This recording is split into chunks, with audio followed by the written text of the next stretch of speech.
ঝালমুড়ি খেতে পছন্দ করে না এরকম নেই বললেই চলে। তাই আজকে আমি ঝালমুড়ির রেসিপি মশলা তৈরি করে দেখাবো।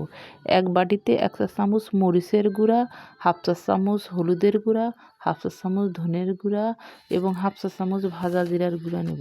এরপর পানি দিয়ে এগুলো গুলিয়ে নেব। তারপর এগুলো গুলিয়ে নেব। তারপর প্যান বসিয়ে দিচ্ছি। তারপর এখানে 1 কাপ সরিষার তেল এবং 1 কাপ পেঁয়াজ বাটা দেব। এরপর মিডিয়াম আঁচে এগুলো ভেজে নেব। ভাজা হয়ে গেলে এখানে গন্ধটা চলে যায় একটু। তারপর এখানে রসুন বাটা 1 চা চামচ, 1/2 চা চামচ আদা বাটা দেব। এরপর স্বাদ মতো লবণ দেব। তারপর খাবারের লবণ দেব। এরপর সঙ্গে মরিচের সেই গুলানো মেশানো পানিগুলো দিয়ে দেবো। এভাবে এখানে টেস্টি লবণ দেব। এটা ইচ্ছা করলে কেউ দিতে পারেন এবং নাও দিতে পারেন।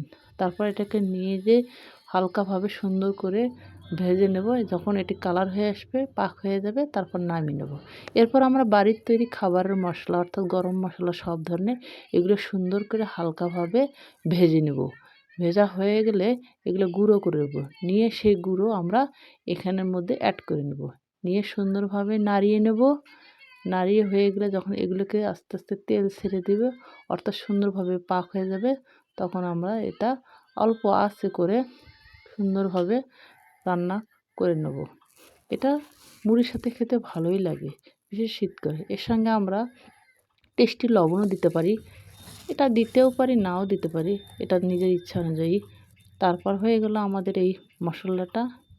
এরপর আমরা পরিবেশনের জন্য রেডি করব। হয়ে গেলে এটা আমরা কাঁচের বয়ামে সংরক্ষণ করে রেখে দেব। এগুলো সবগুলো কাঁচের বয়ামে তোলা হয়ে গেলে এগুলো আমরা 2 থেকে 3 মাস সংরক্ষণ করে রাখতে পারবো ফ্রিজে। তারপর যখন আমাদের প্রয়োজন হবে তখন এখানে বের করে আমরা সেটা মুড়ি দিয়ে মাখিয়ে খেতে পারি। তাই আমি বারবার করছি না, এটা একবার করে রেখে দিচ্ছি ফ্রিজে। তাহলে সবসময় এটা করার ঝামেলা থেকে মুক্ত থাকবো। যখন প্রয়োজন হবে তখন এটাকে বের করে খাবো। শীতের দিন তো মুড়ি মাখা খেতে অনেক মজাই আলাদা। তাই আমি ভেবে নিয়েছি আজকে মুড়ি মাখবো এবং পরিবারের সকল সদস্য মিলে একসঙ্গে খাবো। এরপর আমরা এই মুড়িতে এই মশলাটা দিলাম, সঙ্গে ধনেপাতা, পেঁয়াজ কুচি, মরিচ কুচি দিলাম। তার সঙ্গে আমরা চানাচুর অ্যাড করলাম। দিয়ে খেয়ে দেখবো, অনেক মজাদার একটা টেস্টিকর খাবার।